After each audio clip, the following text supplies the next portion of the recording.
Bharatiya Janata party మూల సిద్ధాంతకర్త జనసంఘ్ వ్యవస్థాపకుడు శ్యాంప్రసాద్ ముఖర్జీ వర్ధంతి సందర్భంగా బీజేపీ రాష్ట్ర అధ్యక్షురాలు పురంధేశ్వరి నివాళులర్పించారు.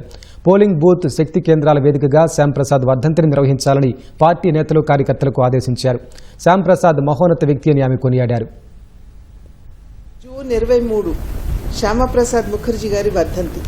సాధారణంగా భారతీయ జనతా పార్టీ కార్యకర్తలందరూ కూడా దీనిని బలిదాన్ దివస్గా నిర్వహించుకోవటం అనేది ఆనవాయితీగా వస్తున్నటువంటి అలవాటు.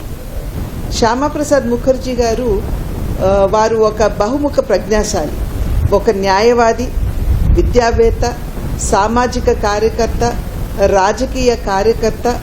అన్నింటికంటే మిన్నగా వారు మంత్రిగా దేశానికి తన సేవలను అందించినటువంటి ఒక మహోన్నతమైనటువంటి వ్యక్తి.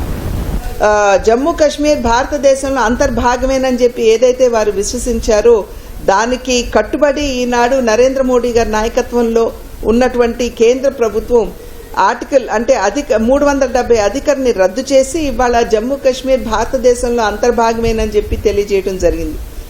శ్యామప్రసాద్ ముఖర్జీ గారి జీవితాన్ని అర్థం చేసుకుంటూ వారి ఆశయాల్ని ముందుకు తీసుకువెళ్లడంలో ప్రతి ఒక్కరూ కూడా వారి కృషిని అందిస్తున్నటువంటి సందర్భంలో ప్రతి భారతీయ జనతా పార్టీ కార్యకర్త కూడా శ్యామప్రసాద్ ముఖర్జీ గారి నిజమైన వారసులు అని చెప్పి నమ్ముతున్నాను.